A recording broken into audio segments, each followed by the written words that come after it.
educational excellence in the last few decades. I'm very appreciative for all faith leaders that Memphis has produced, and I am excited about your commitment to being involved in the future. You are the conscious leaders. We look to you and we appreciate your leadership very much. As President Obama said the other day, in the last 50 years, we've achieved a lot, but we have a lot more room to go. I love the spirit that we're all in agreement with respect to that. And I'm going to ask you for one favor. All the things we can do to work together on. We need to take advantage of some of the great opportunities that Memphis affords right now. We are an opportunity city. We've created a website, opportunitymemphis.com. 12,000 more Memphians are working now than just 2 years ago. We have about 9,600 jobs open right now that pay a living wage.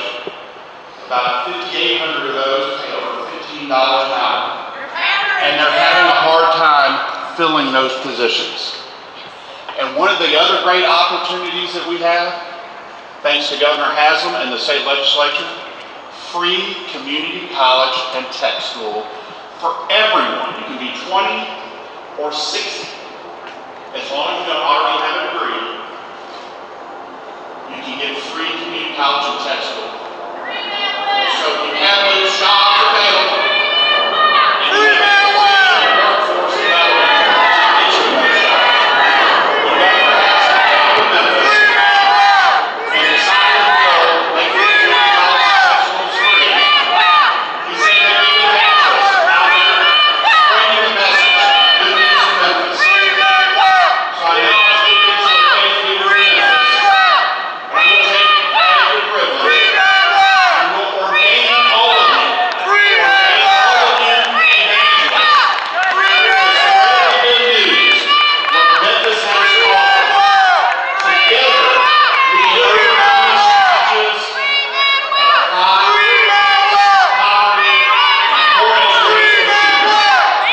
The best days of Memphis are ahead of us. And I thank you all. God bless Memphis.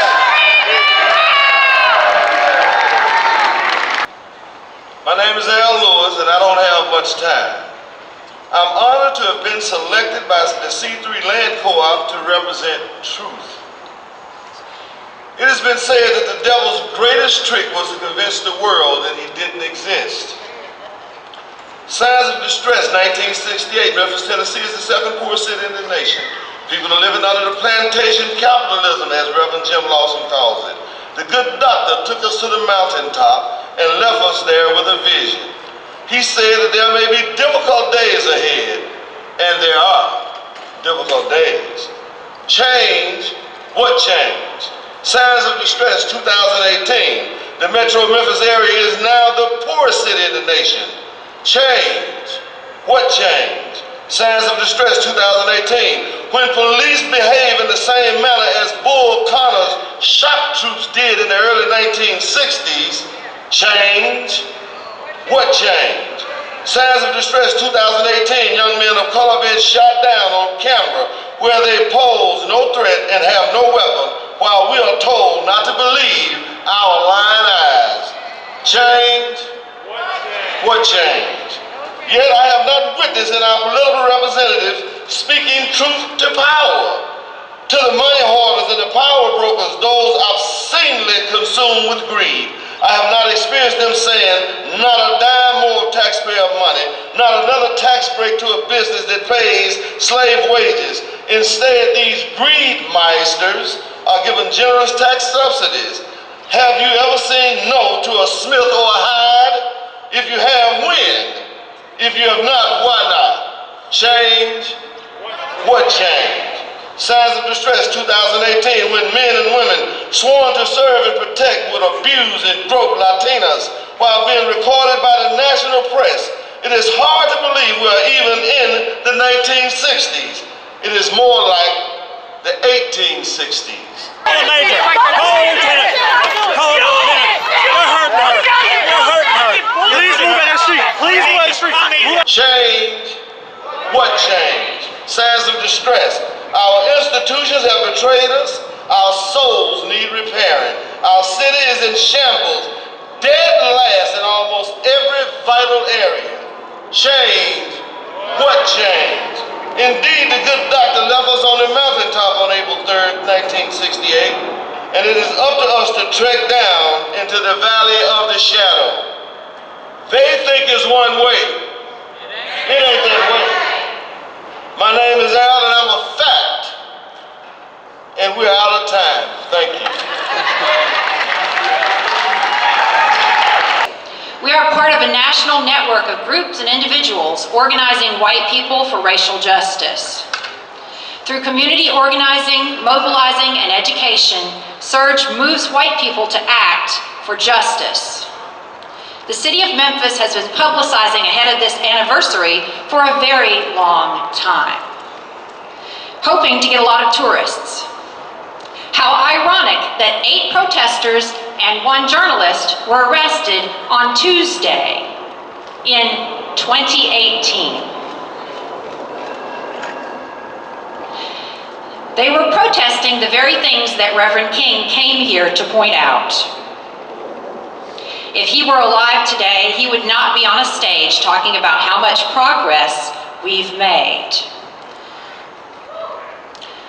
He would not be talking about how much better things are. Dr. Elena de la Vega, through the University of Memphis, recently released a report talking about poverty and economic access. Memphis is the poorest large metro area in the nation. Our child poverty rate for African American children is over 52%. Pretty speeches and expensive monuments can't change that fact. Any way that you measure substantial progress for people of color, Memphis hasn't made any. On April 3rd of this week, while making a statement about abuse of immigrants and an unjust prison system, a journalist was arrested by violent and aggressive police right down the street. He was with other journalists. He was only doing his job.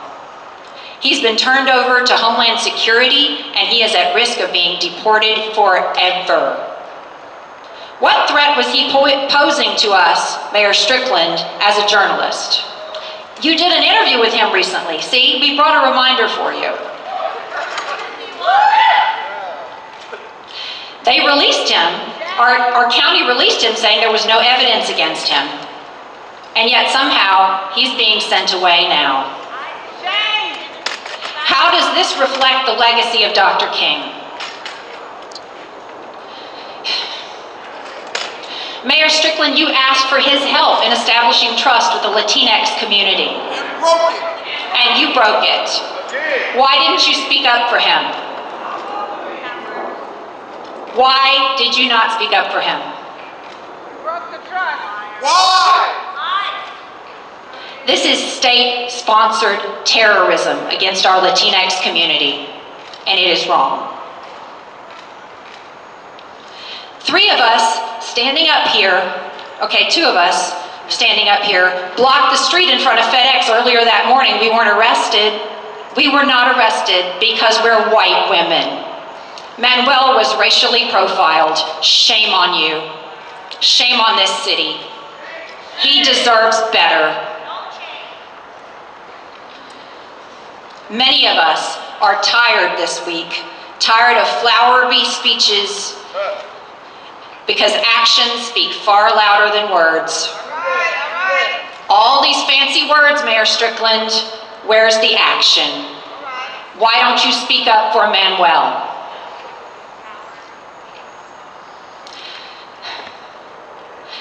All of these fancy speeches are lies without justice.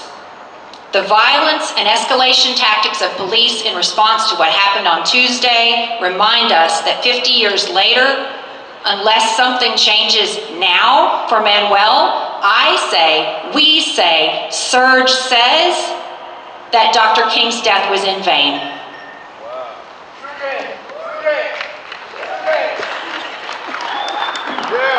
And now representing the Workers Interfaith Network, Yvonne Flores.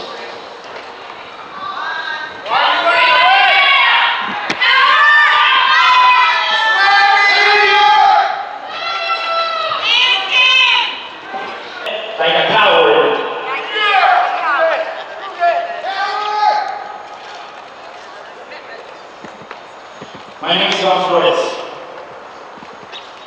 I'm the Worker Center, I'm the Worker Center Coordinator at the Worker Interfaith Network.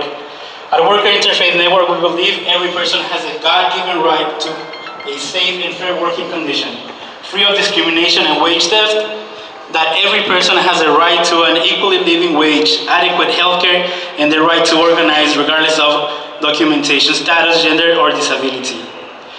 This week has been tough. It's been 50 years since Martin Luther King was assassinated. However, the city of Memphis and Shelby County are trying to play things off as if they have changed and everything is okay, but the reality is completely different. Things haven't changed. People of color are still being targeted systematically and abused by police departments and corporations. We are being caged in modern slave camps through laws created to keep us down. Private prisons are profiting millions from our suffering. The US has 4.4% of the world population, yet 22% of the world prisoners. You do the math. And they make sure to have a constant flow of people by lobbying and supporting legislation that further criminalizes our communities. On top of that, once we've engaged both those private prisons and national corporations, force unpaid labor from those detained. For the past 3 decades, the government has put hundreds of thousands of immigrants behind bars at a massive human, financial, and moral cost. Now, an already oppressive, inhumane, and deadly system of detention has become even bigger under an explicitly racist anti-immigrant administration. It is our duty to bring to light the abuse of these corporations, of which our local government is just as complicit of, and as labor and immigrant rights organizations, we refuse to stand idle while this is going on. What's up, Mike? Hi.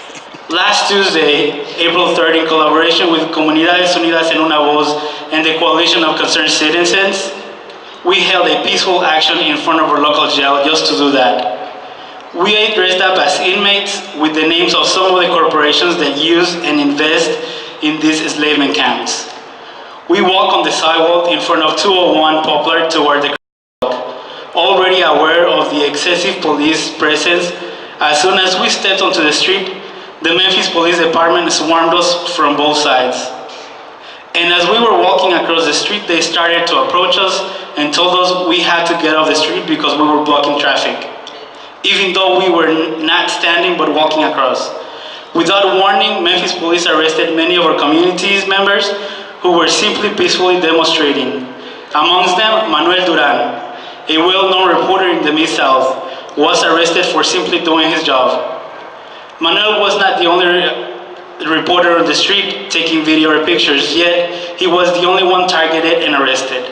3 of my friends tried to hug him, tried to keep him here with us, yet witness how Memphis Police Department officer ripped him away and 8 more of our community members.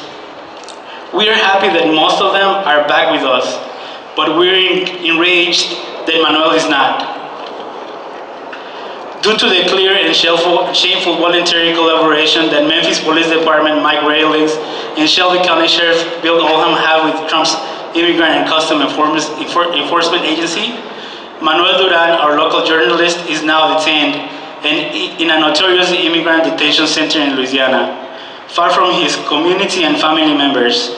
It is uncertain of what his future holds, but it's clear who allowed it. Memphis Mayor Jim Strickland, Sheriff Bill Oldham, County Mayor Mike Lotteram, Memphis Police Department Director Mike Railings, and District Attorney Amy Wayridge. These same individuals have said that they do not collaborate with ICE, including in interviews held by Manuel Duran. Yet it's clear that they explicitly, as well as with their deafening silence, allow for a Memphis journalist to be stripped away from us when he was simply doing his job, and they should be held accountable. Are they ever going to stand up for Manuel? Are they ever going to hear our concerns and stand up for our community? Are they ever going to stand in the right side of history? I know that those directly impacted by those constantly policed, we will. 50 years later, things are not okay.